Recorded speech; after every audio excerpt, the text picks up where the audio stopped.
چلتے پھرتے ڈیوٹی کے دوران، اور ان کو وہی کچھ نظر آتا ہے جو وہ سارا دن کرتے ہیں۔ تو جن لا انفورسمنٹ ایجنسیوں کے آگے اداروں کی ڈیوٹی ہے لوگوں کو واچ کرنا، حالات کو چیک کرنا، جب وہ سارا دن صرف دیکھتے ہی ان کو ہیں تو ان کو یہی لگتا ہے کہ پورے ملک کے حالات ہی خراب ہیں۔ پچھلے دنوں سپریم کورٹ میں جو ریکارڈ پیش ہوا تھا تو اس پہ میں تبصرہ نہیں کیا، لیکن میں اسی کو سمجھ گیا تھا کہ یار یہ ایک نفسیاتی مسئلہ ہے۔ اب بات آ جاتی ہے یہ کہ یہ ایسے لوگ آئے کیسے؟ ہماری سابقہ حکومتوں نے تحفہ دیا ہے عمران خان کو، ہمارے اداروں نے گفٹ کیا ہے ان کو۔ ان لوگوں کو جو ملک دشمن لوگ تھے، میں ان کو محب وطن نہیں کہہ سکتا، جو میرے ملک کے اسلامی ریاست کے اندر فورسز کے ساتھ جنگ و جدل کرتے ہیں، میں ان کو حق پہ نہیں کہہ سکتا، نہ میرا ایمان ہے وہ حق پہ ہو سکتے ہیں۔ ایسے لوگ ایسے نوجوانوں کو یہ کہتے تھے کہ اس ملک کا آئین غیر شرعی ہے، اور آئین کسے کہتے تھے؟ حکومتوں کے طرز عمل کو، اور سابقہ حکومتوں کا جو طرز عمل تھا اسے ہر بندہ دیکھنے والا یہی کہتا تھا کہ یہ کرپشن کر رہے ہیں، یہ انصاف نہیں کر رہے، یہ حقوق ادا نہیں کر رہے، یہ اپنی یاشیوں میں لگے ہوئے ہیں۔ یہ چیزیں وہ ان کو دکھا کے بتلا کے کہتے تھے کہ یہ دیکھو یہ آئین ہے جو حکمرانوں کا کردار ہے، اور یہ آئین غیر شرعی ہے، تو لہٰذا اس کے خلاف جہاد کرنے کا قرآن و حدیث میں حکم ہے، تو ہمارے پاس آ جاؤ۔ ایسے لوگ آتے تھے جب حکومتیں اور ادارے ان کو اعلان کرتے تھے کہ آپ قومی دائرے میں آ جاؤ، آئین قانون کے انڈر آ جاؤ، تو وہ لوگوں کو وہ ڈبل مائنڈڈ تھی۔ اسی ڈبل مائنڈڈ کے دوران ان کو ایک ایسا حکمران ملا، ایک ایسا حکمران نظر آیا جس کے اندر کرپشن نہیں تھی، جس کے قول و فعل میں تضاد نہیں تھا، جو ریاست مدینہ کی بات کرتا تھا، جو نبی صلی اللہ علیہ وسلم کی زندگی کے حوالے دیتا تھا، جس نے اقوام متحدہ پہ نبی صلی اللہ علیہ وسلم کی ناموس کو اٹھایا، جس نے مغرب اور یورپ کو بتلایا کہ اللہ کے نبی کے ساتھ ہمارے دل دھڑکتے ہیں، ان کے نام کے ساتھ ہم جڑے ہوئے ہیں، اگر کوئی ان کی توہین کرتا ہے تو ہمیں شدید پین ہوتی ہے۔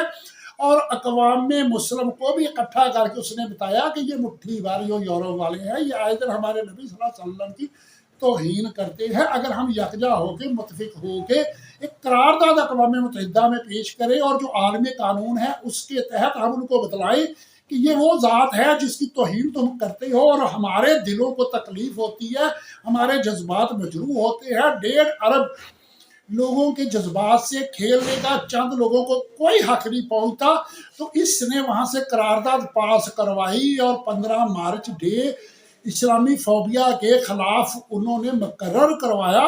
جب نوجوانوں نے یہ چیزیں دیکھی تو انہوں نے کہا کہ یہ والا آئین ٹھیک ہے، یہ والا شخص ٹھیک ہے، انہوں نے ان کو فالو کرنا شروع کر دیا۔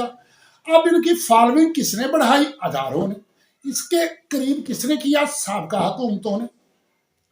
تو اس پہ میں اداروں کو ایک مبارک دیتا ہوں کہ ان کی محنت کاوش رنگ لائی، کہ آج وہ طبقے جو ملک دشمن تھے وہ نہ ہونے کے برابر رہ گئے۔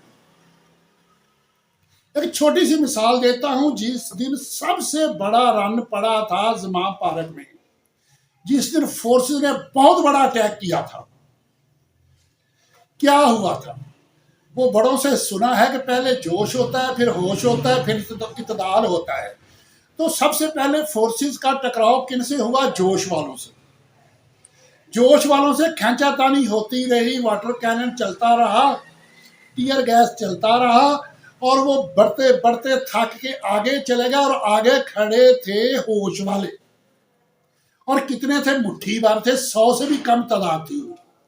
وہ سکون سے کھڑے تماشا دیکھ رہے تھے، نہ تھکے تھے، نہ ٹیئر گیس کا ان پہ کوئی اثر تھا، نہ واٹر کینن کا ان پہ کوئی اثر تھا۔ وہ ڈنڈے لے کے سکون سے دیواروں کے ساتھ لا کے کھڑے تھے۔ اب جا کے وہاں فورسز نے اپنے اوپر ٹیئر گیس تو یوز نہیں کرنی تھی، یا واٹر کینن اپنے اوپر یوز تو نہیں کرنا تھا، پھر دیکھا نہیں۔ اور وہ ہوش والوں کے پیچھے تھا اعتدال، عمران خان اعتدال والا۔